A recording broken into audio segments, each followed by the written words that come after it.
is comprised of all volunteers. We don't have any paid positions yet, but currently I'm joined by an amazing team. We have here today, going from the edge of the room, Emily Lansman, who's going to be running the Zoom meeting. We have Kirsten Conrad here, former Golden Radish superstar. We have Elizabeth Colleton, amazing brain. We have Audrey Morris, the heart and soul of this work, and Katie, who's been in literally from the beginning. And my name is David Sachs. And we are not joined today by a few board members who couldn't be here, but I want to recognize Becky Haupt, who's amazing with the Plot Against Hunger, Robin Broder, who unfortunately isn't able to be here for family reasons, and Paula Burdett. So we have a wonderful, and Anne, my goodness, I'm so sorry. And Anne, if you're online, I'm sorry, I didn't mean to miss you. But we have a great presentation today where we're gonna do our best to go through the highlights of the year. We're gonna move quickly and talk just about the surface, some of the big important takeaways. But if you have any questions about particular program elements of this year, we'll be sticking around after the show, and you're of course welcome to come talk to us in person or raise questions as we go. We'll also hear a little bit about the big picture at a sort of a national scale, and then we'll take it down to the granular scale as we talk about soil and soil health. And finally, we'll close with a look ahead to what we plan for next year. So with that, I'd like to turn it over to Audrey to kick us off as we begin this year's annual review. Thank you again. Thank you, David. So we will have aren't these beautiful watercolors here? So so we got the next slide here. It didn't switch. No, that's not, I don't have control of it. You don't have to. Okay, next slide, please. So Plot Against Hunger.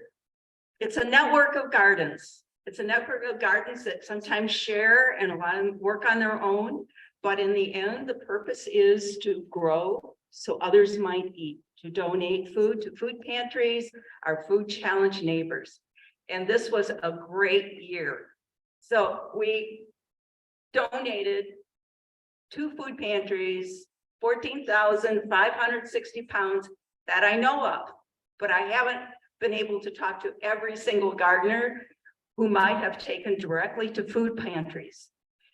At Rock Spring Church, which is the produce donation center that we run, where we bag our vegetables and sometimes fruits that are donated, and then we deliver them to food pantries. That we received 7,225 pounds there, which was a really nice number. But then you notice when I found out what was donated to other pantries, it doubled. Gleaners who go out in the field and harvest at local farms and orchards. This year, their total is 39,658 pounds. And I don't know if there's still collards to get or not, but out there in the field, but there might still be an opportunity out there for you. And so if we take that 54,000 plus pounds, we apply like 5 ounces to a serving for a person. We end up with 173,523 servings. Thank you all here that have helped with that. Even if it's a money donation, if it's some of your time in these things, whatever you've done. And then the other thing is untold gardener hours. So I've tried to get a number of the people who participated.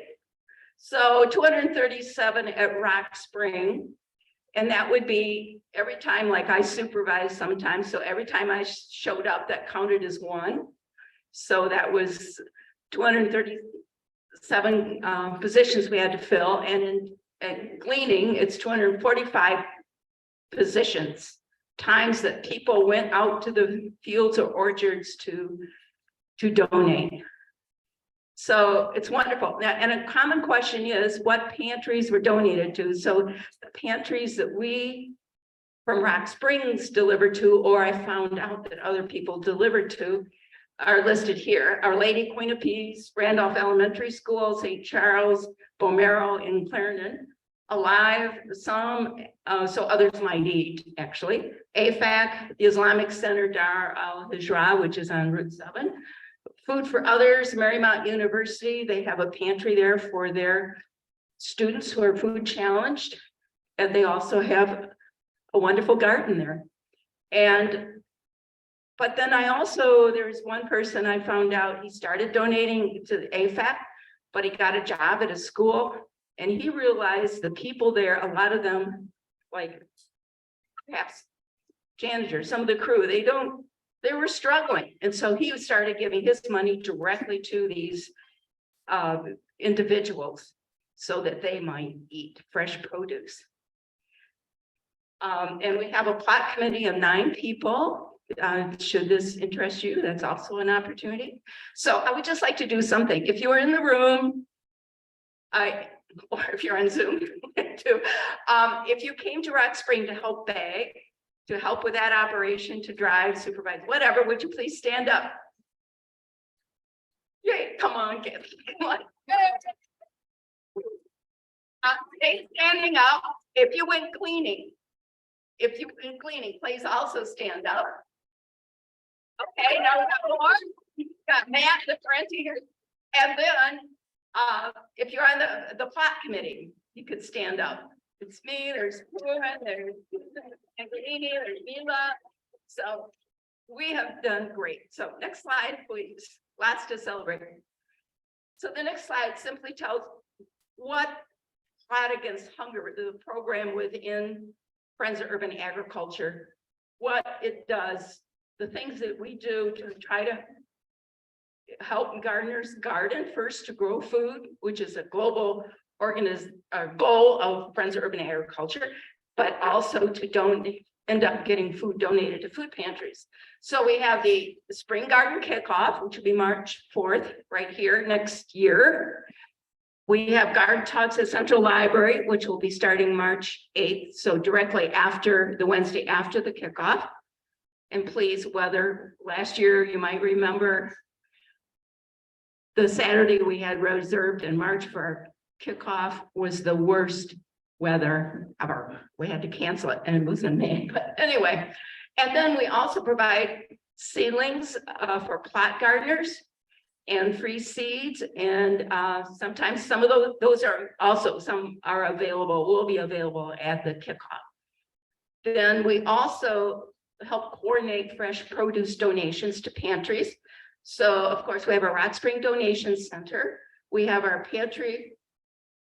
We provide information on our website about pantries. So the when, where, how do you donate if you don't want to drive to Rock Spring.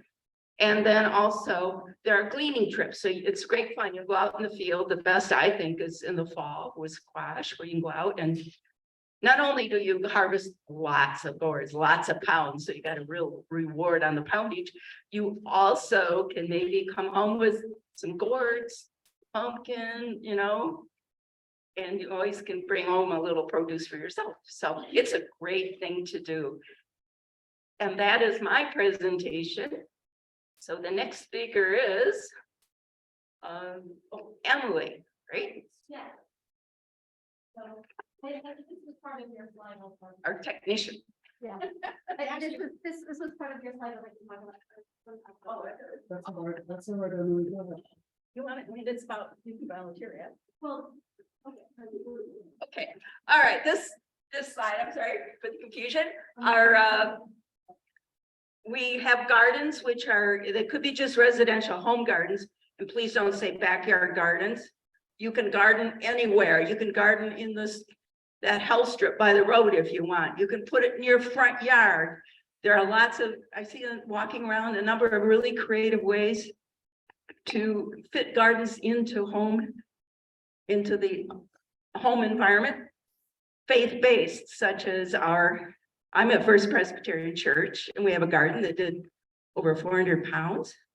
There are other ones, Clarendon Presbyterian, various other faith-based, and if you're one of them, sorry if I left you out. School gardens, which we'll be talking more about later, and public gardens like Hug and Central Library right out here. Then we have opportunities, so you can volunteer or have your own garden, and we can help you find a place to go if you just want to garden, but you don't have space, or you just want to also garden elsewhere. Then there are the gatherers, the people who go glean, harvest in the fields and the orchards. There's the produce center staff at Rock Spring. There's the clamshell washers, because those, only the clamshells that are like strawberries come in, the 1 pound. And sometimes It's not real plants. you're right. So, yeah, sometimes tomatoes come in, but anyway, that size, because they stack. And they are just the most useful. Great for green beans too, tomatoes, a number of vegetables to go in there. The bean strippers, there's a picture right up there in the upper right corner. The gleaners bring back bean plants from the field. And then they just pull the plants out, put them in these large yard waste bags. And then they bring them to a central place. Last year it's been Rock Spring, and people sit around, and it's like a quilting bee, but for gardeners. You sit around and talk and enjoy yourself, and your hands are busy pulling those beans off. I mean, one time we got 600 pounds of beans that went to food pantries. So that's another option. If you don't want to bend over or something, you can just sit there and enjoy yourself. And then there are the Garden Talk helpers. That Garden Talk has a number of moving pieces, and maybe it's just, oh, that's an interesting garden talk, but you could help us out, our effort, by being a facilitator. You could come and make the announcement and make sure that the presenter has everything they need. So anyway, now I think I am done and we're ready for Emily.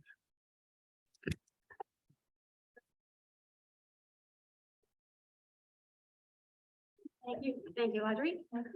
So you might be wondering, well, how do we manage all of these different sites and all of the gardens and plot against hunger activities? Well, this year we launched Logistics, which is our volunteer management system.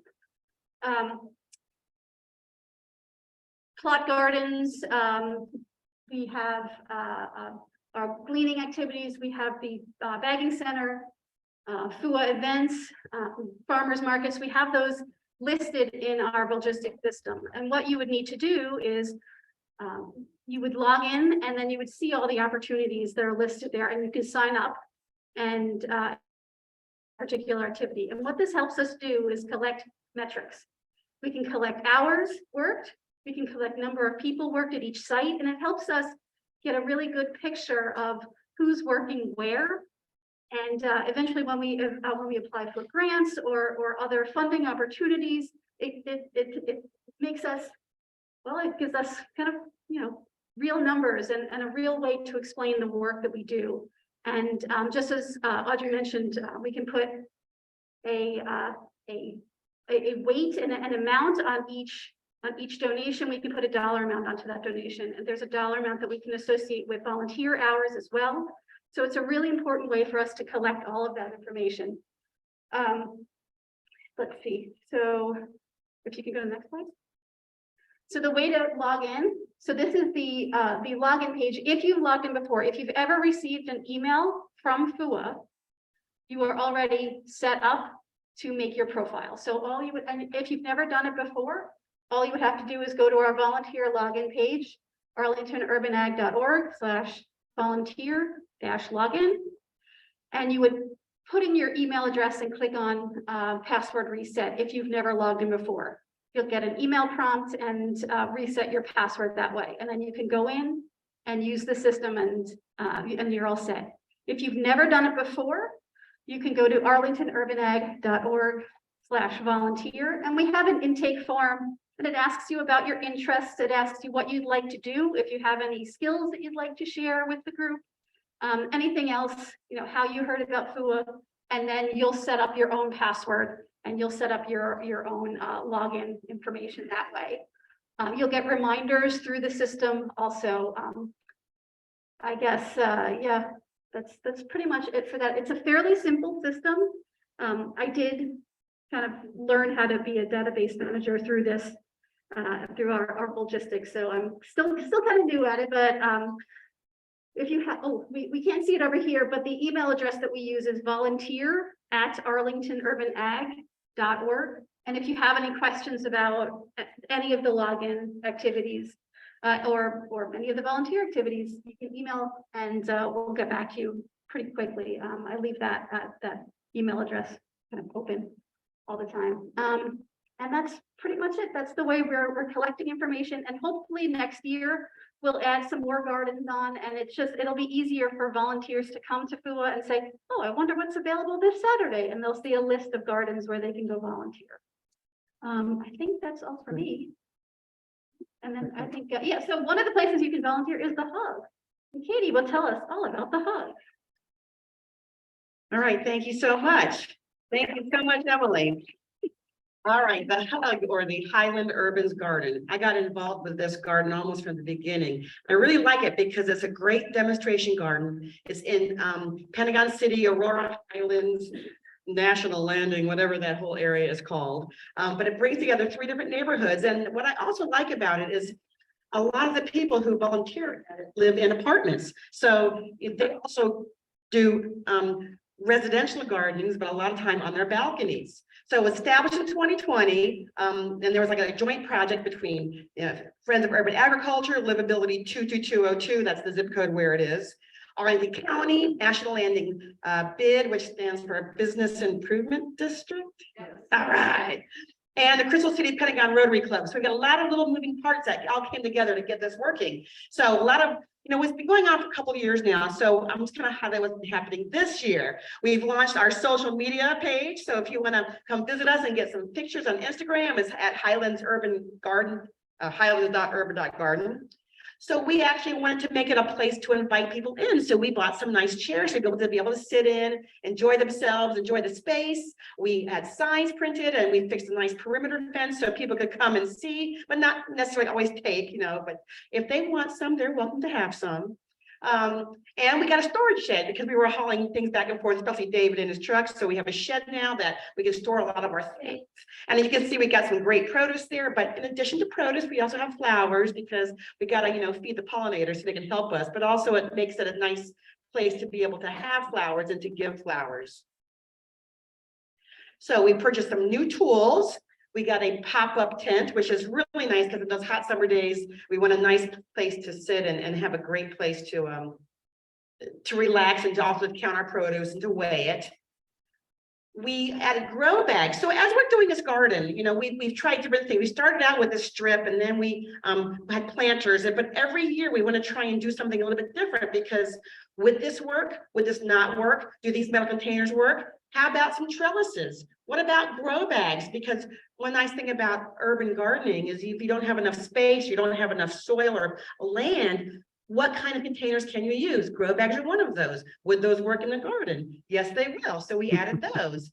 We put metal trellises up over the water tank. So kind of a space saving thing, but also allowed us to be able to grow more vertically because we had a very narrow space. If you look on that right-hand photograph, you can see that we have a long, narrow space with different things growing. So these are just some of the things that we've done this year to work on the garden and improve the garden and kind of gather people around to work on it. And I love this because we've had open house days, and we have people who just are coming to the park to recreate. Then they see the garden and they get interested. So they come by, then they start chatting, and they go, this is really nice. Maybe I could be a volunteer, or maybe I could do some of this. So it puts it out there and gets people interested to come in. And that's the whole idea. It's a community garden, and it's something that everybody can work on. So some of our goals now for some of the accomplishments for this year, we had 980 pounds of produce donated. This is from that one little tiny strip of garden that we had, which has 24 metal containers and grow bags now. But that's amazing. We had 1,270 volunteer hours. We have the best team, and they, the people who work there love this garden because they've embraced it. And if we converted that to how much money, was maybe spent or earned or used, $27,872 was the estimated economic impact return from our work in this garden. And I think that's pretty cool. So we want to continue to do this. We'd love to come up with some new ideas. We're trying new things and we have some goals for 2023. We'd like to get up to at least 2,000 volunteer hours, and that's, get more people involved to help. We'd love to have our economic impact reach $40,000. And we really want to work more on community outreach because that really is the whole, idea of this. So that's the Highlands Urban Garden, and definitely please come by and visit it because it's a wonderful thing. Thank you. Now, next we have the School Gardens Network. Who do we have up? Is this you, Elizabeth? We got Elizabeth. Thank you. Yeah. Here, take it. No, please. Ah, got it. Okay.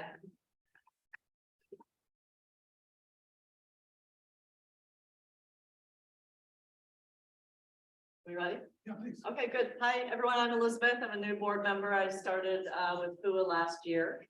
I came on the board because I started working with David and Kirsten and Ann on school gardens, and this is clearly a kind of an aspirational project. We made a lot of headway this year, and we've got a long way to go. So very briefly, Arlington County has 41 schools, believe it or not. That's a lot of schools, that's a lot of land, that's a lot of opportunity to involve educators and kids in urban agriculture. There's obviously tie-in to curriculum, there's opportunity for student leadership and skills development. And so our goal in starting the School Gardens Network was to really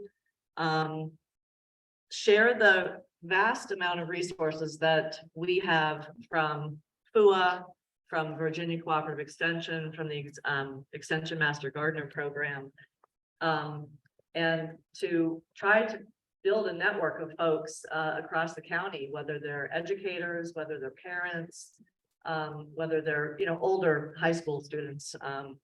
We don't work directly with the little kids, but the goal was to really talk about how we can enlist schools as active participants in the urban agriculture future of Arlington County. So just a quick point on the metrics. As I said, we're really only active, and that's a stretch for some schools, but in about 10 of the schools across Arlington County. We obviously want to grow that. The way that we tried to build this community over the past year was to have monthly Zoom calls. And we would get together once a month for about an hour, hour and a half on the phone, and really use it as a listening and sharing of resources session. So we were really honored to take advantage of all of the great knowledge that some of the student garden leaders in Arlington have to share with us. And they would, join us on these Zoom calls and talk about the experiences and their techniques and their strategies for involving their communities, for growing their garden community, and for working with kids. So that was a really, I would say, kind of a long period of laying the groundwork, making the argument for how and why school gardens can be part of the urban ag mix. And again, FOUA's role was really not to provide the hands in the dirt at each of these school gardens, but rather to connect people, to share best practices, to share, sort of where we were on the calendar in terms of the planting season and the harvesting season, and encouraging folks to, network amongst themselves to build the school garden that was right for their community and for their school and for their population. So we have a lot of information on the FOUA website that is, available around the calendar year for our student garden leaders. And I just want to give a quick shout out to, 4 examples that really show sort of the challenges, but also the potential of where we are in school gardening in Arlington. I'll start from the top because it's just so inspirational. At Campbell Elementary School, I would say that's sort of like the, you know, the jewel in the crown. There's a really sophisticated program that's very tied in to the academic curriculum. And it's really kind of a whole child, whole ecology approach to running a school garden.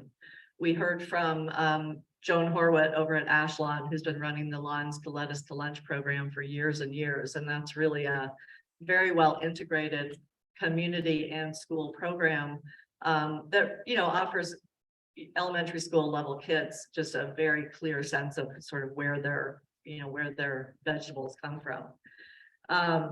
The slide at the bottom of the screen over here is shows the school garden at Thomas Jefferson Middle School. And that is just also a shining example of a group of people who have worked really hard to leverage, you know, resources in the community, whether it's, you know, finding funding to make this particular garden ADA compliant, or to work with their administrative staff on things that they can help out with, like delivering mulch and wood chips and things that make the garden function better. And then the top slide is an example of one of the Victory Garden clubs that sort of popped up, I think, during the pandemic, right? The early days of the pandemic, and that's Washington Liberty. Again, sort of apropos of what Katie was just talking about, converting kind of a health strip type of situation next to the bus lane into not one, but 2 raised beds. And this was just an example of the potential of working with high school level kids who have a whole different set of objectives and strengths and reasons why they want to be involved in urban ag, because they just, as you can imagine, have a much more sophisticated grasp on all of the attendant issues relating to climate change, you know, water quality, food insecurity, equity, issues of equity and diversity. And so that's been a really rewarding way to participate with those kids.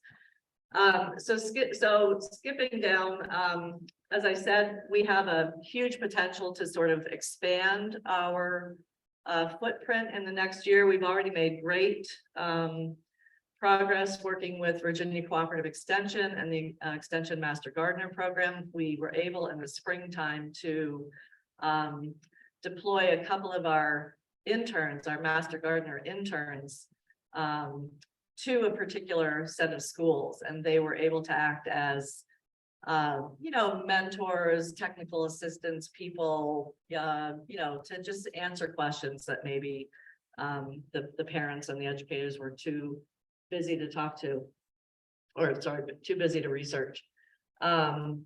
We'll be in 2023, we'll be working more closely with Virginia Cooperative Extension and the new youth education program, which is a program directly related to kids in schools and the potential of gardening. So we'll be sort of interfacing with those folks. So it's, you know, like I said, it's a sort of a new program.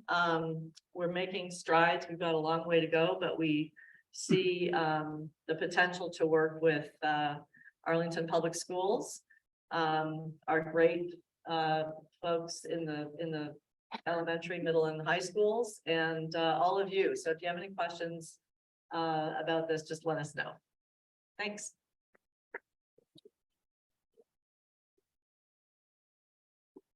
Good morning, everybody. I'm Kirsten Conrad. And I am a volunteer with FOUA, but I have the good sense and privilege to also do this as my day job. I am the extension agent for Arlington County and the city of Alexandria. And my responsibilities are to oversee agriculture and natural resources programming in those 2 jurisdictions. And I've been here for nearly 15 years, and it's been really an incredible experience to see the growth of the urban agriculture enthusiasm and institutions like Plot Against Hunger and Friends of Urban Agriculture during this time. And one of the things I'd like to tell you about is about the strength of the Master Gardener program. Now, I see some of you out there, so if you're an extension master gardener, will you please stand up? Go on. That's you. Even the interns are allowed to stand up, but you back there, Pat, stand up and say hi to everybody. Oh, All right. This is an incredible group of volunteers that have given up their time, their energy, their passion. This year we had 2 volunteers in the program that were honored for receiving their 9,000th hour pins. And this is a labor of love for many of the individuals in the program. And the ways our program is not just urban agriculture, it's also sustainable landscape management. It is also having to do with best management practices, things like soil testing, things like even lawn mowing. Yes, how do you treat turf? But we also do a lot of education about how to convert turf back to garden space because it's higher use. But this just gives you a little bit of a snapshot into how what the impact of the Master Gardener program is in working with urban agriculture. You can see that we did 418 soil test results this year. Now that doesn't sound like a lot, and it isn't, because many, probably a factor of 3 times that many, go out of my office. Now, I don't know if you have an empty soil test kit back sitting at home, use it, turn it in. We had 1,304 attendees at our Friday morning Zoom classes that are taught only on the 13 classes that are taught on urban agriculture topics. You can see that we had a number of other subject area classes, but you can see that 38% of the attendees, of the total attendees, were made up of the urban agriculture attendees. Now, these classes, they go on to have a life of their own. These are recorded, they are closed captioned, they are put up on YouTube. And you can see there by the numbers that nearly 3,700 additional views have been had of these urban agriculture classes. Another important resource that we have for folks wanting to learn about how to garden is the organic vegetable garden out of Potomac Overlook. And this, if you've never been there before, it's well worth a visit. Walk all the way down into the park, past the nature center, and up on the left is a fabulous fenced-in area that they have raised beds, and they're raising all kinds of food there for donation to the food bank. The Speakers Bureau is a service that we offer to that allows folks to request a speaker to come out to your garden club, your Girl Scout group, Rotary, what have you. If you'd like to learn about urban agriculture, we have a speaker for you. We also have a help desk and plant clinic services that operate. The help desk operates daily out of the Arlington Community Center. It's a wonderful support to people that want to know, what is this insect, what is this disease on my zucchinis, what's eating on my tomatoes, and so forth.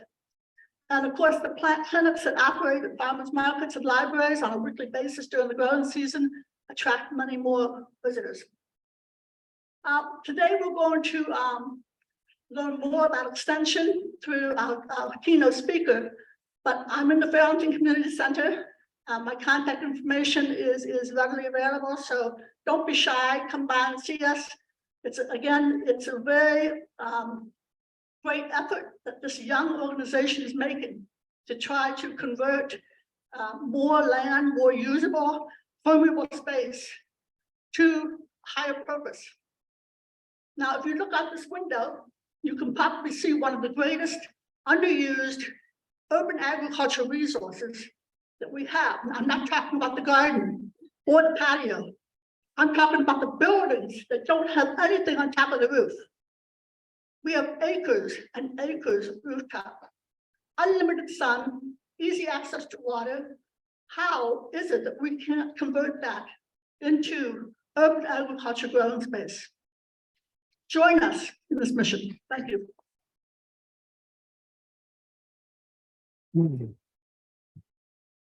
I'd also like to tell you a little bit about some of the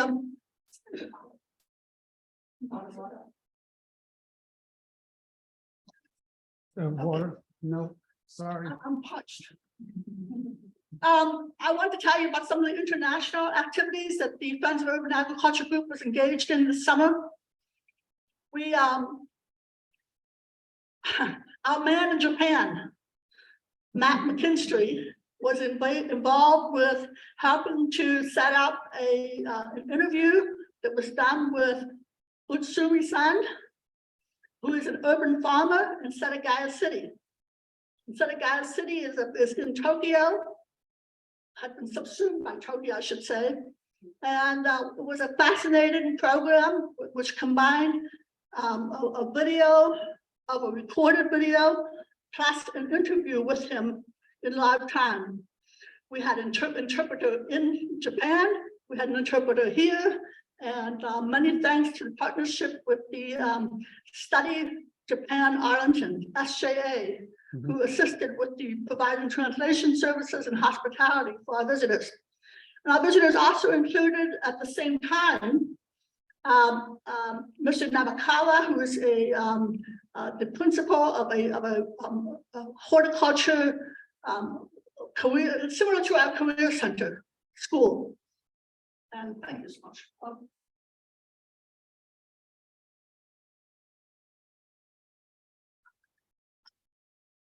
And we had a lovely program with him in the audience answering questions about what he provided slideshow and provided lots of Q&A about how they teach horticulture and how they teach urban agriculture in Tokyo. It was also interesting to know, and the picture in the middle here shows when in 2018, they established a sister program relationship with the Career Center in Arlington. And they planted a tree in this picture. And in he also visited Extension in that time, and I didn't realize all the connections. So it was really fun to have him come back this summer and join us for this program. The other connection that we had was through the Partners of the Americas program, which has a very active DC presence. And I have worked with them in the past, and we had them come to bring a visitor, Joaquim Boa, from near Rio in Brazil, who came to talk about his youth education program, particularly as it relates to composting and solid waste management. He had a lot of other things. He was eager to set up an exchange program, and so that was a very valuable exchange that we had. And I think this kind of exchange with people from other places, particularly even in this country that are doing things like rooftop agriculture in a big way, is a wonderful use for this organization. Thank you.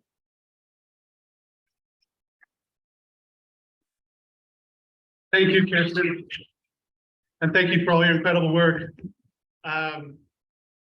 Just a little context, maybe a little takeaway. We heard about sort of the international scale, and we also heard about the granular local scale. We heard about these incredible partnerships and all these amazing people that are doing this work. And the takeaway that I have is that we're not alone in this. And just as we're, see if I can take this. Is there a way to? Please stand by. I'm sorry, folks.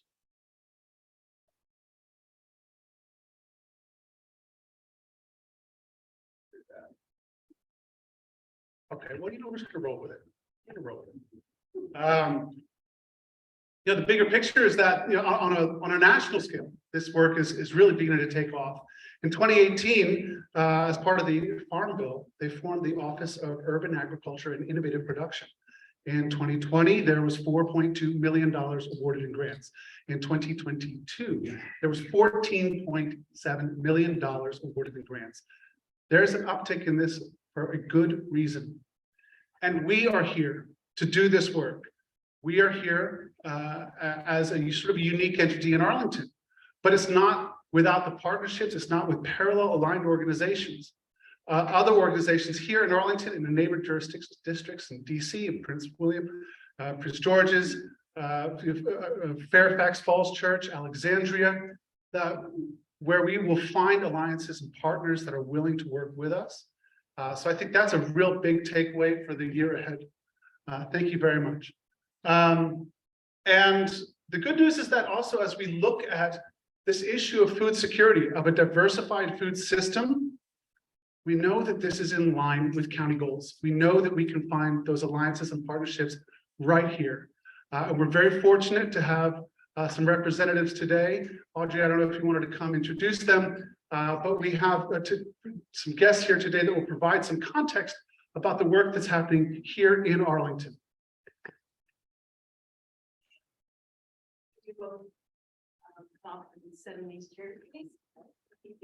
So I'm very pleased to recognize two people who have been very supportive of Friends of Urban Agriculture all along, Matt Ferranti and Libby Garvy, both members of our county board.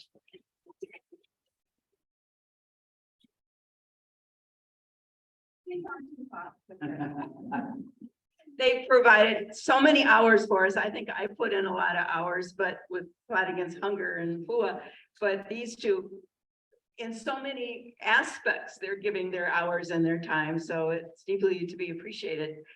When we moved into Arlington County, the person we bought the home said, it's a really good government.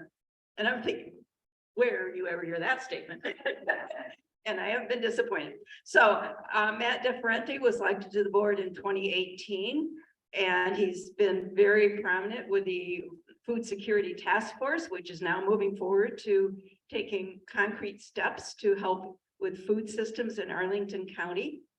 And we also have, and also climate change is an important aspect for him. And then we have Libby Garvy, who was elected to the board in 2012. So you really put in your time, thank you. And climate change and local food production, indoor produce, growing businesses are all important. There's membership on the Metropolitan Washington Council of Governments Farm Committee. Farm is actually an acronym there, but it's representational. So Matt will speak first and then Libby. Thank you. Thank you, Audrey, and good morning, everyone. It's good to see you. I was trying to think, since we came in October, there's been some developments, some good positive momentum. I think you may recall that I mentioned there's about 16,000 people in Arlington who are facing food security challenges. That varies from by census tract and by area quite significantly. We have year-long history in addition to Arlington County has been committed to addressing hunger for quite some time. When I came, the food security strategic plan had just been released. And now we have moved forward with the next steps. Many of you may remember we secured a county staff person, Stephanie Hopkins, who is working on food security issues. And she has been working, and she's actually meeting with each board member, and we're going to get a presentation from her at the December board meeting on the work that she's done. She's, I know, engaged. Robin has, of course, been on the Food Security Task Force. And our next step is to move from what was essentially a founding overview benchmark in the food security strategic plan to an ongoing county manager-led food security coalition. So that will be open to Robin will have the chance to be open to, if any of you is interested. We will try and keep that sort of sweet spot of a good sized group, but not so many that it's unwieldy. But that's kind of some of our key pieces of work here. This is the first time I've ever actually used a cell phone to help me with remarks, so bear with me a second. Some statistics that I think are important that you may know, but close to 400 plots that are engaged in urban agriculture in Arlington, 10 that the county works with, 10 farmers markets. We have a number of different partners. Couple of specifics that I don't believe I mentioned in October. We've approved some changes to our zoning on Columbia Pike that allow for a greater variety of floor uses in the Pike, including urban agriculture and indoor urban agriculture. And in January, we'll consider a couple of additional amendments to commercial buildings. I think most of you will know that the world has changed as far as office. People not going to the office as much anymore. And we have buildings that we have space in, and we want to see if we can be flexible there. Optimistic through the food security plan that we can continue to make a difference. And that coalition will kick off in January, but I encourage you to stay tuned. It is very lucky to get to continue to work with Libby. Whether you voted for me or not, I'm honored to get to work for you. I'll pass to my colleague.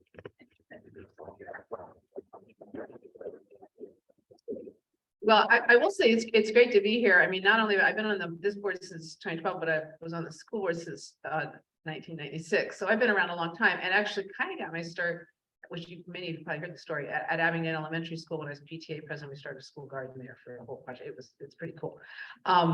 And I really was sitting here listening to the presentations and thinking, it's cold and gloomy outside, but in here, there's lots of really good positive energy and sunshine. I mean, it just really feels great to be with this group.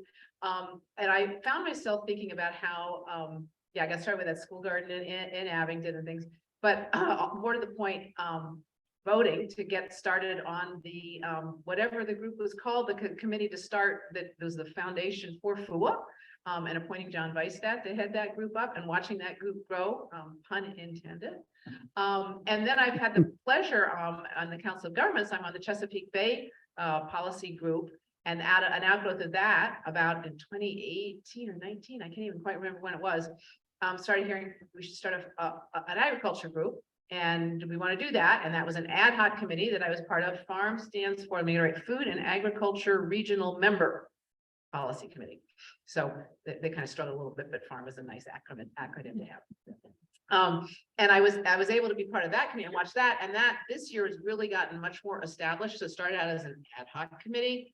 We had a small grant that we were working with, and now it's such a committee. We have subcommittees. I'm on a subcommittee, and it's getting much more organized and much more established. And we've got part of the regular budget now, not just being an ad hoc committee.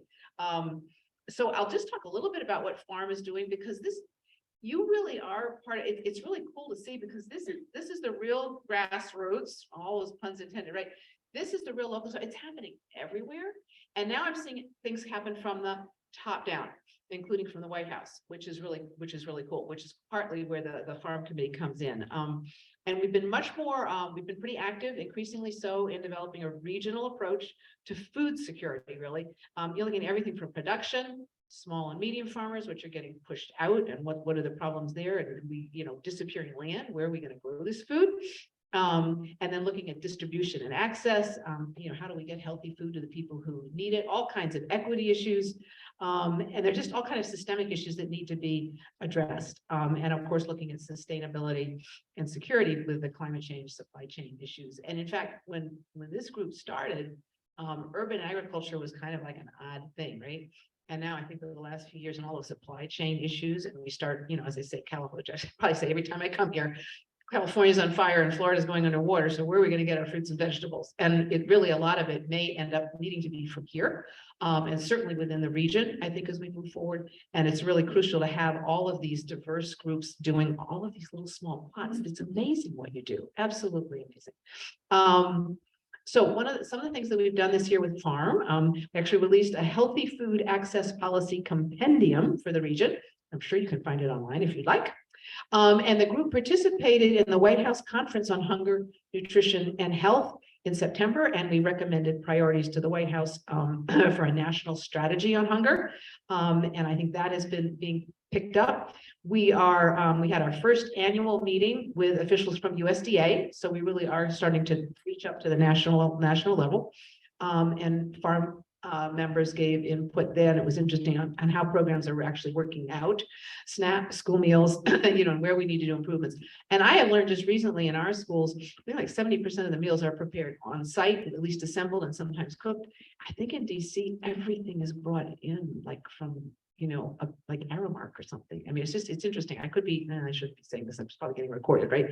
Anyway, there are other areas that don't do things as well as we do here, and we need to get back to healthy food. I'm old enough to remember when all my school meals were cooked in the kitchen by the women in the kitchen. It was always women.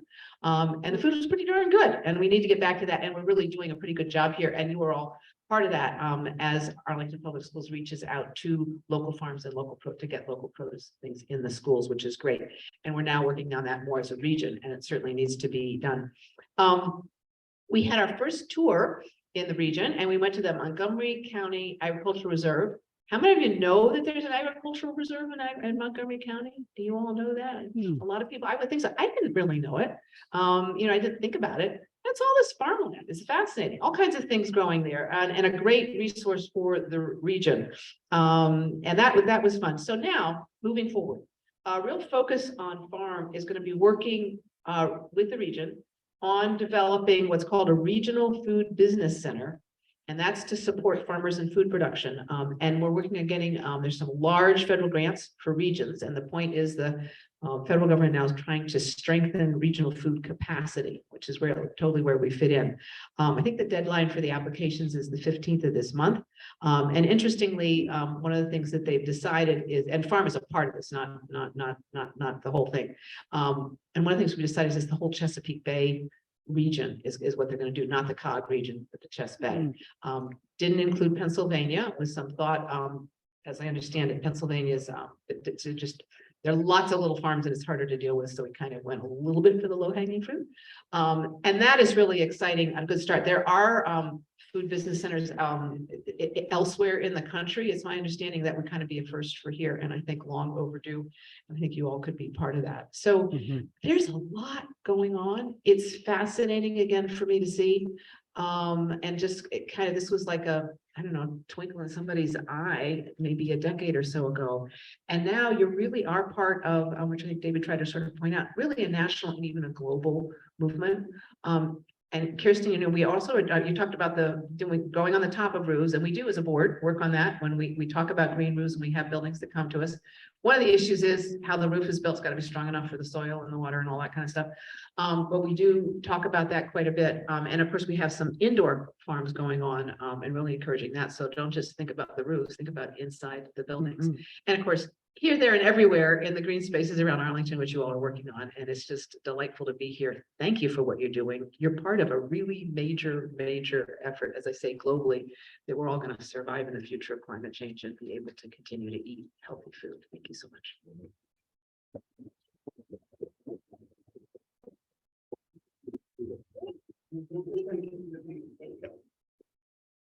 Thank you so much, Matt and Libby.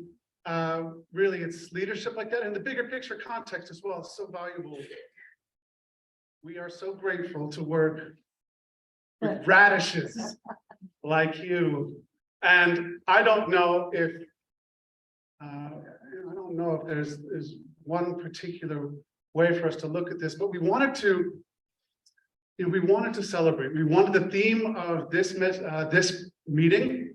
The theme of, as we gathered here today, to be one of gratitude. Grateful for not just the countless people that are involved in this work, but all the different ways that it's being supported, the connections that are being made, and the ways that we relate to each other. We have a tradition at our annual meeting. Come on, Audrey, come on up, bring them in. So we have a tradition, and we like our radishes around here. And so we've made an award called the Golden Radish. But we realize, okay, if there's one award winner, okay, but look, there's so many other people that are getting involved. There's so many other people that deserve thanks. There's so many other ways to be involved in the expression of that thanks. So we created a little form and we asked you, shout out your radish. We want to hear who's valuable to you, who made a difference to you. It doesn't matter what we think, what matters to you. And we were blown away. We got so many responses. So if you submitted a note of recognition, thank you. And we have a couple of those, don't we, that we could share. SK thanked Joan Horwitz for leading the Reeves Learning Center. And I think if you know Joan she certainly is deserving of the thanks. SN thanked Pat White. Pat, you're here, right? For the work at Arlington House, being able to keep that work going. Again, Holly was thanked by LC for clearing plots in the spring, planting them, doing the work. She helped with fencing when weeds, the soil looks amazing. Weeds are eradicated at least for a week. We have, of course, LM thanking Poo-En Lee. Poo-En Lee, a previous Golden Radish Award winner herself. I think we've all got a story. That's right. I think we've all got a story about working with Poo-En, where she is deserving of this, although I'm certain she would shake her head and disagree. RH thanked all of the produce bagging coordinators who stepped up to run the produce bagging at Rock Spring Church. Susan Agalini, who's in the back there, Jay Fellows, Poo-En Lee, Lila, Audrey Morris were mainstays, kept the whole thing running. And KC thanked Nancy Davis, an extension master gardener. And her husband stood engaged in youth education at the synagogue and raising raised beds at Carlin Springs. Again, PB thanked Walter. He works in a community garden, a large front yard. He helps the community through his experience, and he donates to AFAC and other pantries. He's just an all-around good Radish. I love that. I love that one. And let's think, Griffin. Griffin, are you here? Griffin, go on, stand up. This young man is remarkable. He really is remarkable. This summer, Griffin provided the manpower via Scout Troop 167 to complete the beautiful raised beds renovation at the Hoffman Boston Elementary School. And the other shout outs to Chris Reyes, Sam, Kathy Bays, Layla, Vanessa, James Lewis, and Helena for the time and assistance in the school garden renovations. But Griffin, again, huge shout out. Like, you did an awesome job. Thank you so much. And then Casey thanking Judy, Nancy, and Jessica, the leaders of the Potomac Overlook Organic Vegetable Garden, providing teaching and mentoring cooperative extension master gardeners and the fabulous Pepperfest community event. Right, so we have, again, so much to be thankful for. And Kirsten, why don't you come on up? And again, as part of tradition, we like to involve a previous Golden Radish Award winner in the presentation of this year's award. And Kirsten, why don't you take it away and tell us about this year's Golden Radish? Well, this year's fabulous Golden Radish Award, much coveted Golden Radish Garden Award, goes to somebody who has been part of the Plant Against Hunger community for many, many years and contributes many thousands of pounds of food and fresh produce for local food pantries on an annual basis.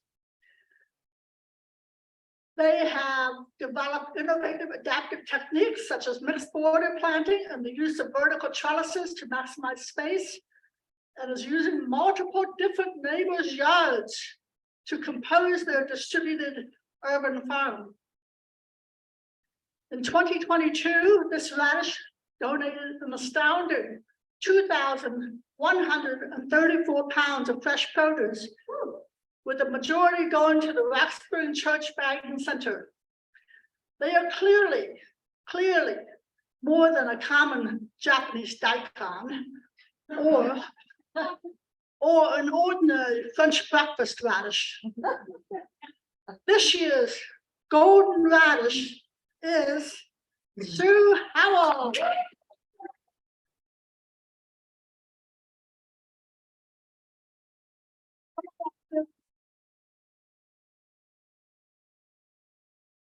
We wish we could all be Sue and have as much space as she had, but you know what? She's done what all of us can do. She has cobbled together a bunch of different parts of land adjacent and made an urban farm out of it. And I think that's amazing.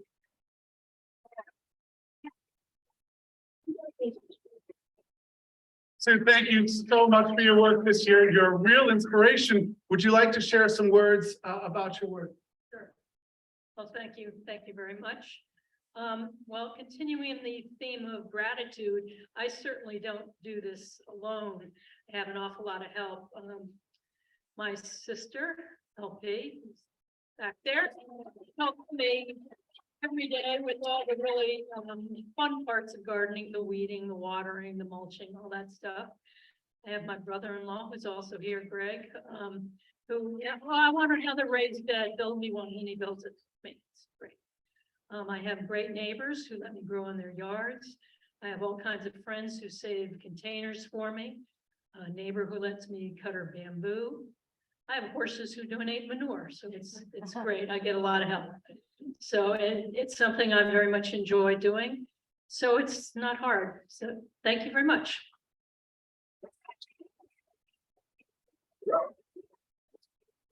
Thank you.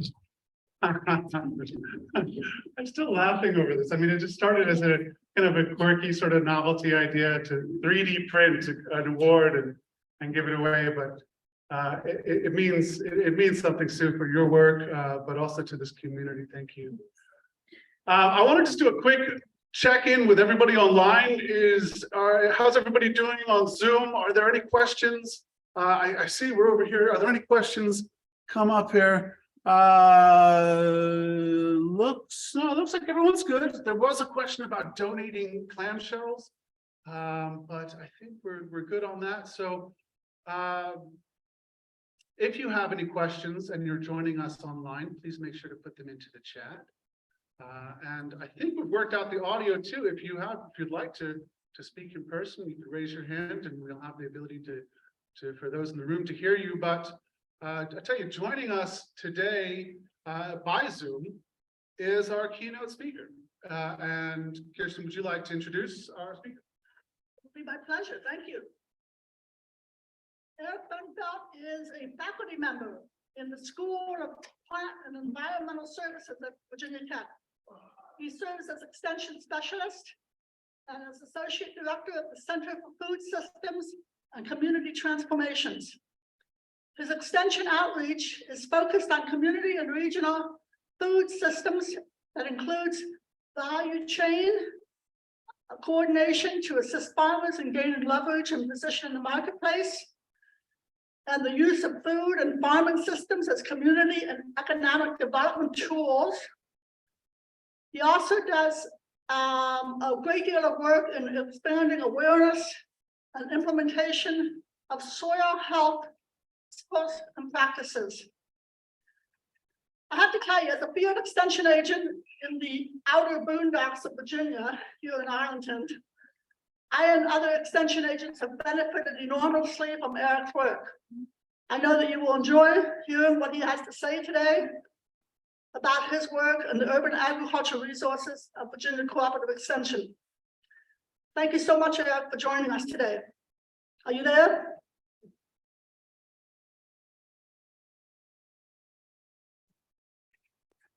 Yes, Eric, Kirsten, can hear us? you, I can you hear me? There he is. Is that working? We are having some, hold on, let's try it again. Try it again, Eric. Can you hear me? Loud and clear. All right, please go ahead. Okay, good morning, everyone, and thank you, Kirsten, for that introduction, and thank you all for the invitation to speak to you this morning. I believe I had spoken to the group maybe about 10 or 12 years ago, so it's a pleasure to talk with you this morning. And Kirsten asked that I speak about Virginia Cooperative Extension's work with urban agriculture, but then also speaking a little bit more about For the Soil Awareness Initiative. And before I start sharing my slides, that also really appreciate the Golden Radish Award. And in my career as an environmental science agent, I was introduced to the concept of daikon radishes as a way for biodrilling to alleviate soil compaction. And I remember traveling up to Lancaster County to buy about, I think, 300 pounds or maybe 500 pounds of daikon radish seeds to try to encourage farmers in Virginia and the Shenandoah Valley to begin using radishes. And some of the farmers that I have talked to, they always talk about how radishes as well as other crops help to make soil mellow. And just thinking about the award that Sue was given, I do think, how do we create the conditions for building community, building collaboration, and moving urban agriculture and issues like soil health forward. So that is critical, and congratulations to Sue on that. Just as a brief outline, I'll talk about some overarching concepts as they relate to change. A brief exercise that I have found helpful, particularly during the pandemic, but then also thinking about the impact that each of us can have, as well as a reflection on people that have influenced us, and then talk about Extension's work with urban agriculture and sort of food systems as a whole, some food trends that we always want to be aware of, and then diving deeper into For the Soil. So again, appreciate the invitation and what you're doing to promote urban agriculture and urban food systems.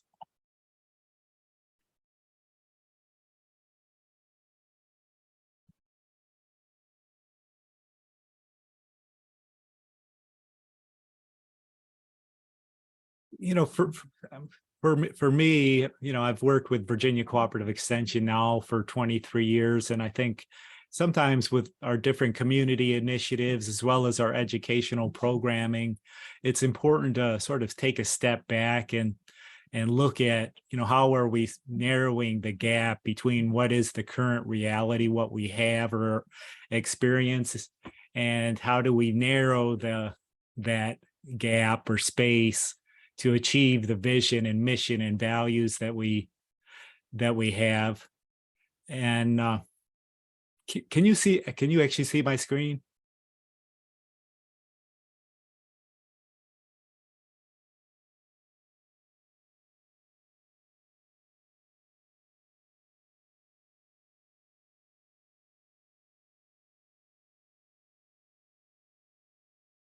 Yeah, let me see. Did that work?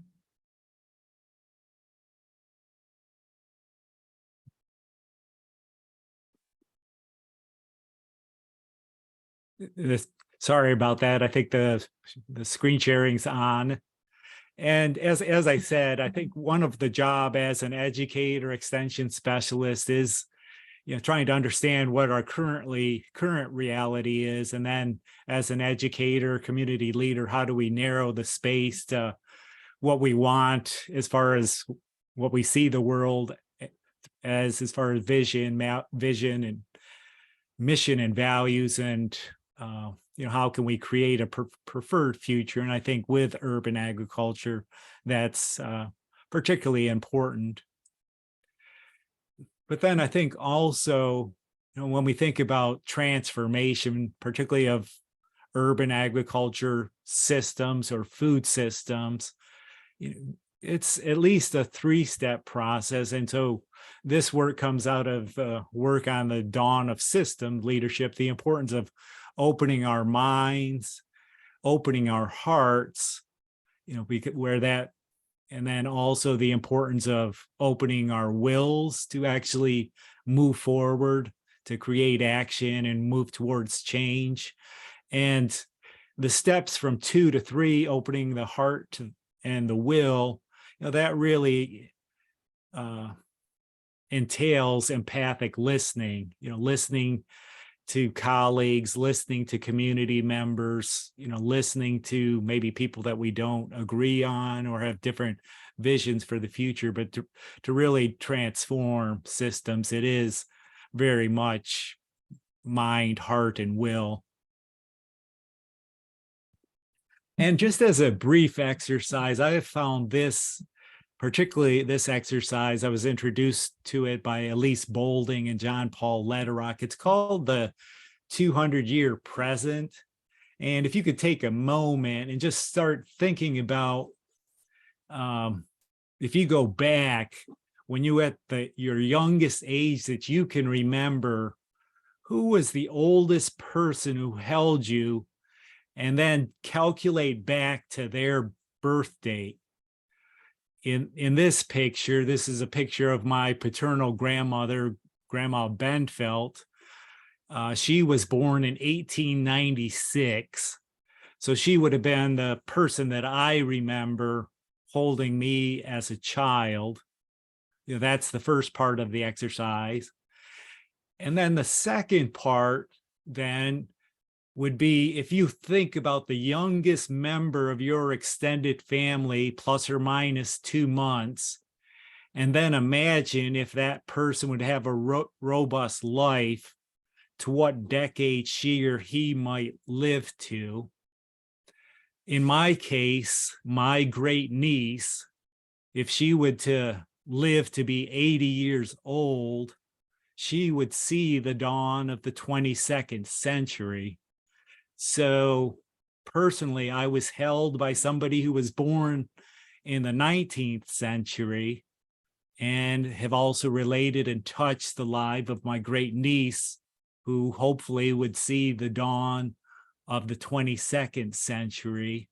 And I offer this exercise because I think particularly with COVID, hopefully we're a little bit beyond COVID, but personally it's been hard to, sometimes think beyond a week or a month, but thinking that we actually impact or have a potential 200-year impact in people's lives, that is helpful to me.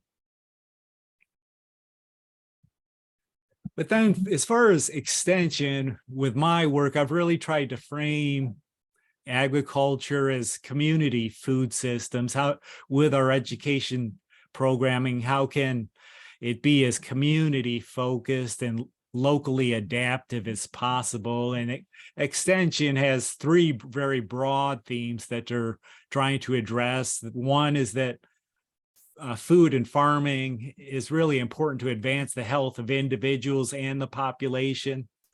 That a community-focused food system should entail a sense of local identity, culture, purpose, and stewardship of resources.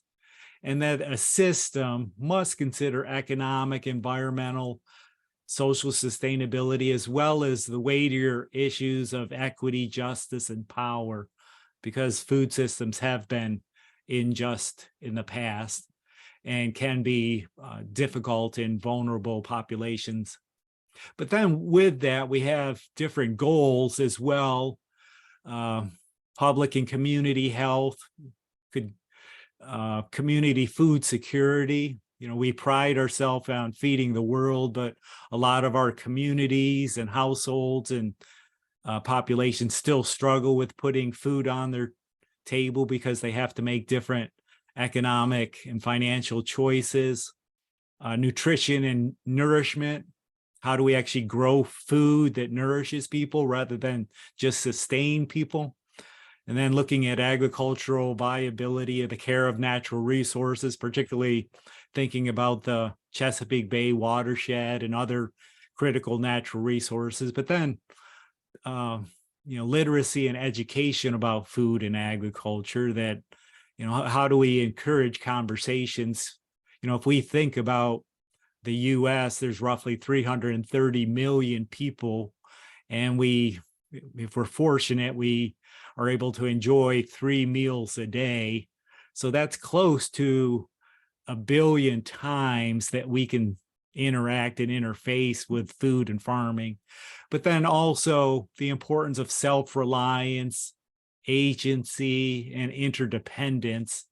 And food is a foundation of a republic and democracy. So how can we encourage more civic engagement, civic conversations as to, how can we forge a better world?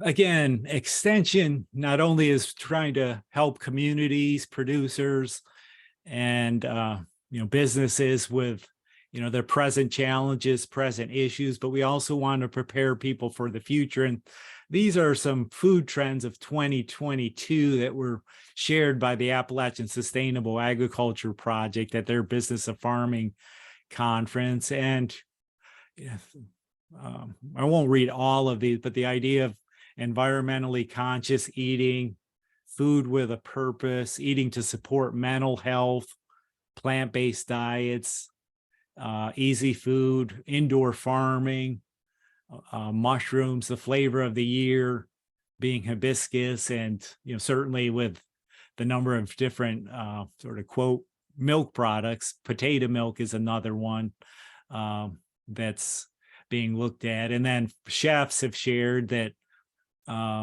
vegetables and seasonality will continue to be important, but the idea of hyper locally sourced ingredients with a community focus will continue to be important.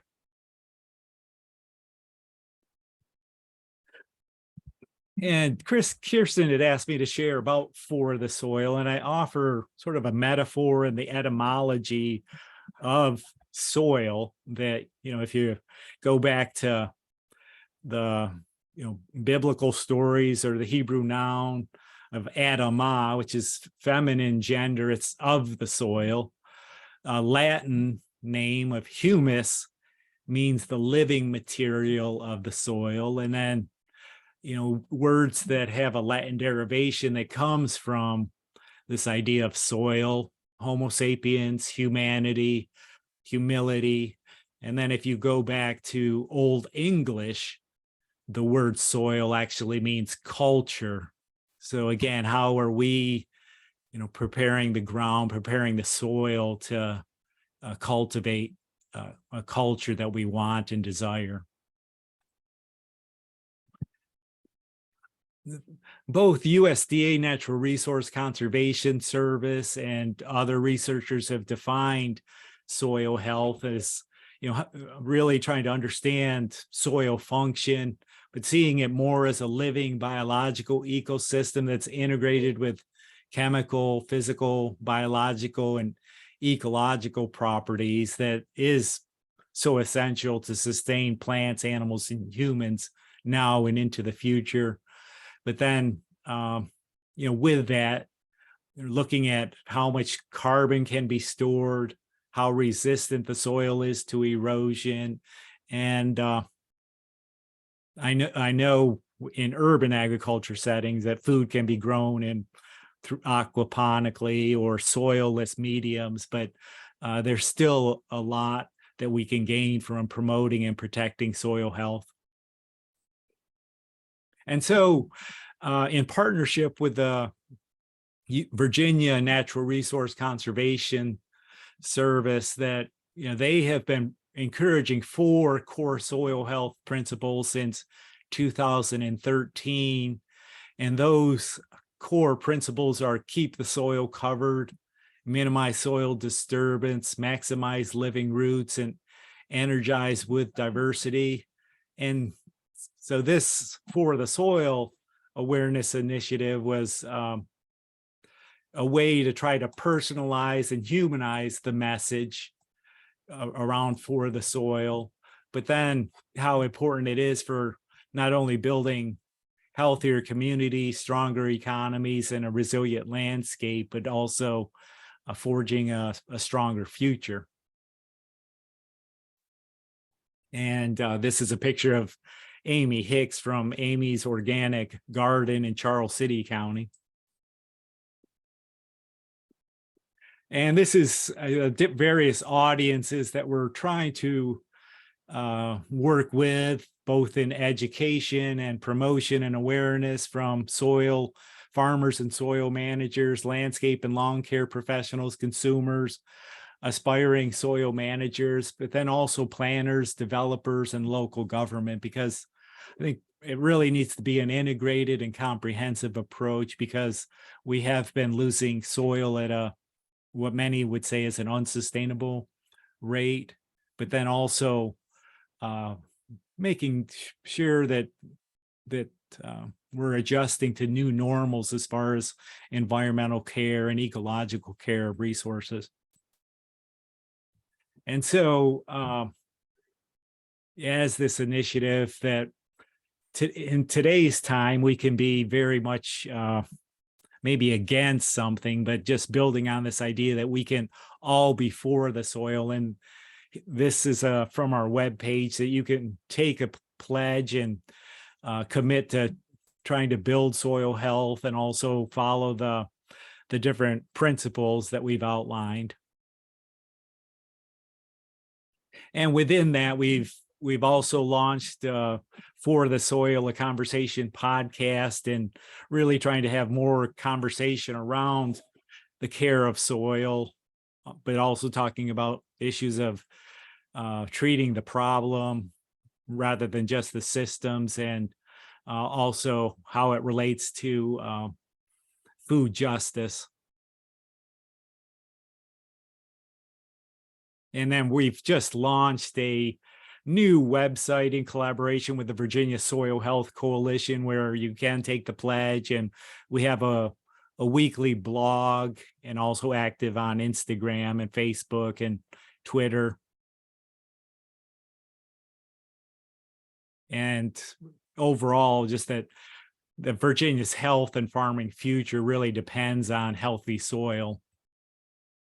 And with that, we've developed a fairly extensive messaging toolkit to help amplify and start conversations around soil health and soil and water conservation. And these are some different resources that I would recommend, that some recent books that have been published by John Sticka, and then one that, if you think about connections to soil health and human health, David Montgomery and his wife, Ann Bickley, they just recently wrote a book called What Your Food Ate. And it's sort of an evolution of how they have looked at soils through the year. And David is a geomorphologist, so he looks at how soil is formed through time. And then there's some free publications through USDA Sustainable Agriculture Research and Education Program. And then I'll share these resources. Virginia State University has a very strong urban agriculture program, and then Extension, the Center for Food Systems Community Transformation, the School of Plant and Environmental Science. And then Kirsten asked the Virginia Association for Biological Farming, their annual conference is coming up January 6th to the 8th. And then again, if you're not familiar with SARE, the Sustainable Agriculture Research and Education Program, there's a lot of free books, bulletins, jump drives that relate to agriculture. And then from popular press, Food Tank and Civil Eats would be a couple of other resources to be aware of. And this is an outline of Virginia State's certification program related to urban agriculture, and Dr. Leonard Githinji is the contact at Virginia State University, and Virginia State University is working with Farm Service Agency, and they'll really be developing their urban agriculture program over the next 5 years, both through state funding and a national funding. And this just interesting, just how many different innovations through technologies that there are. And Food Tank had just recently published this on urban agriculture through technology and innovation. And just in closing, and again, just really thank you for the invitation. This is from an Amish farmer and author and naturalist that he's based in Holmes County, Ohio. And he says, our community is only as good as its soil. If the soil is good and people are working that soil, then you'll have services. You'll have fire departments, you'll have hospitals, you'll have doctors, you'll have all the professions. And I think care for the environment really starts from the soil up. And so thank you again. I'd be glad to answer any questions.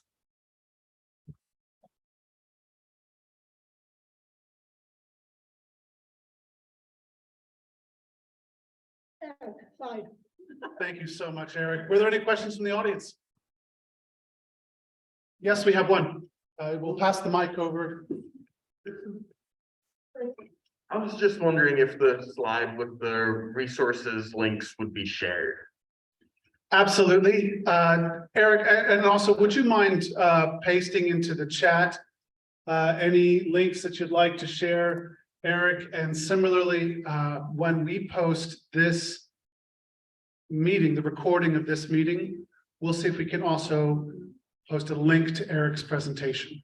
So we'll make sure that there's a lot of great content on there. We'll make sure that you guys are able to get access to that, follow through those excellent recommendations. Yeah, thank you very much. Eric, that was awesome. I want to tell you that one of the stories I tell my master gardeners is that teaching about soil health is hard. People don't get it, especially in the urban area. Unless you've been gardening for a few years, you begin to understand about soil. I can teach somebody how to grow a radish. And if they want to know about how to grow a really good radish, then they would begin to learn about the soil. So the food gardening is a bridge from not knowing anything to understanding the very basis of life and the soil health. So we have a few more things to cover today. Yes, that's right. Thank you. And as we tab back to the slides here. Yeah, if I could speak to that, Kirsten. Go ahead, Eric, please. And I think sometimes when we think about urban agriculture or, urban settings that, one reason why we've, this sort of double meaning of for the soil is that, the care of any type of natural resources in an urban, rural setting is so important. But again, in today's time, it's so easy to be against something, to try to find some common ground as a starting point that that we could all be for the soil. But then also, thinking about these 4 core soil health principles, it's our colleagues, Chris Lawrence, particularly at Virginia Natural Resource Conservation Service, they distilled it down to 12 words and 4 principles. And another way to approach it is it could be turned around as a question, as a starting point. Have I kept my soil covered, or is the soil covered? Have I minimized disturbance? Have I maximized living roots? Is there something growing, whether it's, your lawn, a container garden in your landscape? And then the idea of energizing with diversity.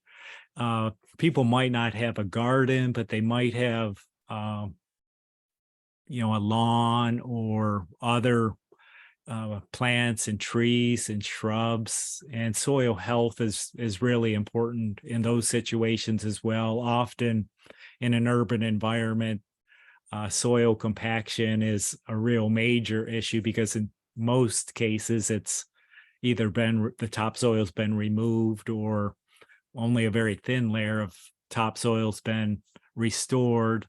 But then you also think about this idea of energizing with diversity. When we think about the food system, the loss of pollinators, across the world, in the US and Europe and Africa and other areas is really important. So this idea of, even just creating a small flower garden, community garden, anything that would be a sort of a hospitable environment for a butterfly, a honeybee, other pollinators is really important. So for the soil is really meant to be one way of starting a conversation. And then, as people, maybe start with a 5-gallon bucket or a container garden, that those 4 principles still are important to recognize and to continue to build on. Right, absolutely. For those who may know, I'm a professional farmer, and I'm not volunteering, and Grapewood Farm has taken the pledge. We're on board with promoting soil health, and it really does make a difference. But Thank you very much, Eric, for joining us today. Really do appreciate very much the work that you're promoting and the message that you're bringing. And next slide. And it's interesting, you know, thinking about care of the soil. Again, for those folks who know me know that I'm an avid permaculturalist, and one of the key main ethics of permaculture is care of the soil. The second, though, is also care of people. You know, as these systems are connected and interlinked in ways that are so complex. But when reduced, it can be quite easy to see the tangible connection between healthy soil and healthy communities. So I was so pleased to see some of the content in your slides that really reference more than just healthy soil, but also healthy communities that extend both from the past and into the future. This is an important connection. And similarly, as we think ahead to the future, as we think about the work that we're faced with in 2023, again, you know, where are we as we are both caring for the soil, but as we're also caring for people, for our team, for our leadership team as well? I'm reminded that we have a responsibility to both. And, you know, as we look to, you know, the work of next year, when we look at identifying patterns, when we look at where the opportunities may lie, we have to be able to be flexible and adapt to where these patterns and the details that emerge indicate that the path forward is. So we need to be flexible. And of course, on an internal level, when we think about what work do we hope to achieve, well, there's the question of who's going to do it, right? Who's going to do the work? And our leadership team, I mentioned earlier, our board it's all volunteers. And that leadership team, you know, changes over time. And this year we had one of our board members step down, Paula Burdett, as you know, she needs to really focus on her business. She runs a local microgreen company that sells at farmers markets. You can find her in Clarendon and other farmers markets. Go look for Roots and Shoots, and she's down in Delray and other places. Paula, we wish you the best of luck. But in good news, we're also joined by a new board member. And Pete, if you're here, would you raise your hand? Thank you, Pete. Pete Riley, come on up. Pete has joined us after a long 30-year career plus. He's at the USDA as an agricultural economist, researching food problems in developing countries, as well as working on a commodity side. Pete brings a valuable sort of background in USDA policy and work, but Pete also has a really great truck, I understand. That's been essential to the gleaning operations. But Pete, thank you so much for agreeing to join us. We'll make sure to get you a T-shirt here one of these days soon. Thank you, Pete. And similarly, we have more opportunities. And as we shape the agenda of next year, one of the things that I really want to express to you is that there is room for you to get involved. But as we, you know, shape as we think about, you know, who are we and what is the work that we want to set out and do, we need to make sure that those goals are shaped appropriately and that we're focused on integrating and we're focused on diversity and inclusion, and that we value bringing more people to the conversation, that we value diversifying away from a centralized system, that we look away from just a central board of board members you know, in charge of things, and look more to distributing networks where people are empowered to make their own decisions and that people can operate. Because again, it isn't just FOUA that's doing this work. You know, we have to check that ego and recognize that there are so many other people that are doing amazing work. And it's our job to connect and to find those relationships where possible. Again, big fan of permaculture, but what does that look like? And really in 2023, there's a couple main content buckets that we're going to be focusing on. We want to make sure that it's more clear that you have an understanding of what is happening. So we're going to be focusing on communications. I was so thrilled to hear Matt and Libby talk about the exciting work that's going to be taking place especially that January meeting where they're going to be talking about commercial zoning. We're going to be on that as part of our policy and advocacy work. As we think about environment change, how can we get involved with shifting the way businesses are operating and thinking at a larger picture of land use here in Arlington and the surrounding areas. And speaking of surrounding areas, it's building our partners, again, realizing that we are not alone. You know, it's not just FOUA. This isn't just some exclusive club, but rather that we're part of a much larger environment and a system of hundreds, thousands of people as our neighbors who are similarly passionate and aligned. We've got to work towards our fundraising goals. You know, if we ever hope to have, well, it's not on here, but if we ever hope to have paid staff, or if we hope to have full-time staff, oh, there we are, it is down there. We're going to need some fundraising goals. So looking at that $14.6 million awarded by USDA grants, we'll be looking for people to help us write those grants and find additional funding and to shape that in parallel with our goals. So it's not just money for money's sake, but it's money supporting specific action items. It's specific agenda items that make sense and that are transparent, that you understand, and you're part of the process. And then of course, leadership development, because, you know, we're all volunteers, but the terms, they are 2-year terms, and people come to the board and people leave the board.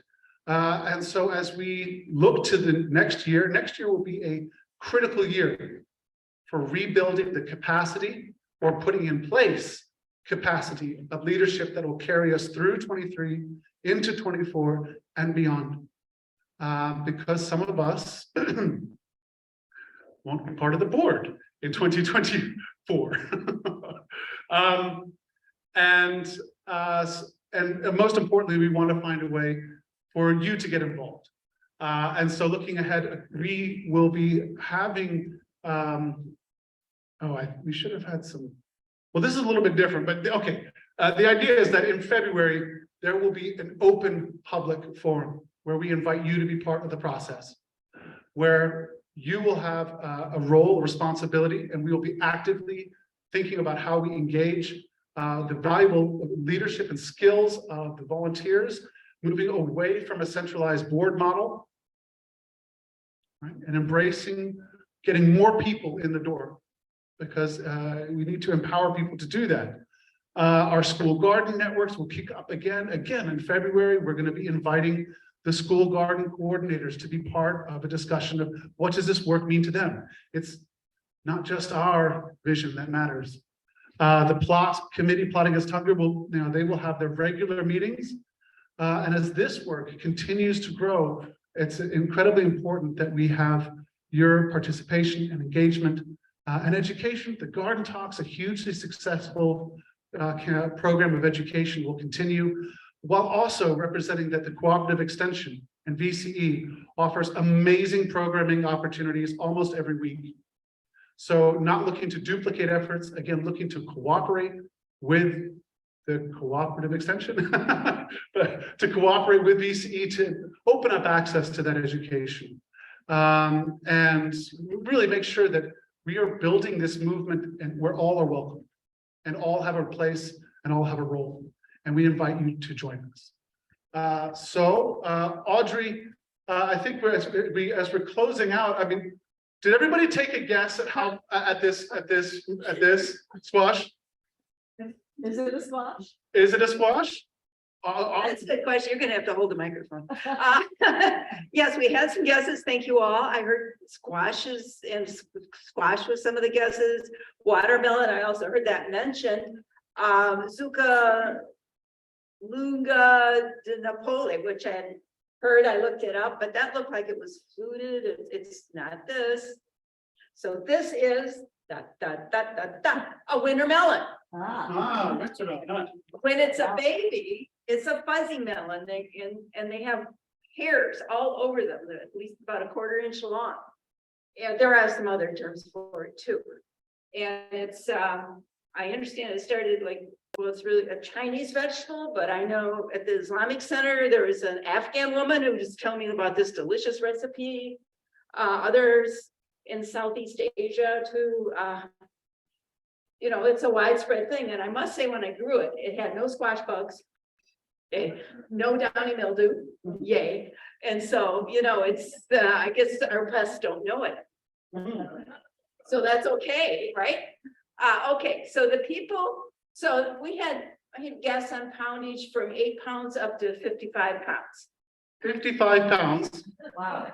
Yeah, up to those. You're stronger than you look. Yeah, but, well, okay. My bathroom scale, which seems to refuse to take pounds off for me, anyway, is 55, it said, no, 25 pounds.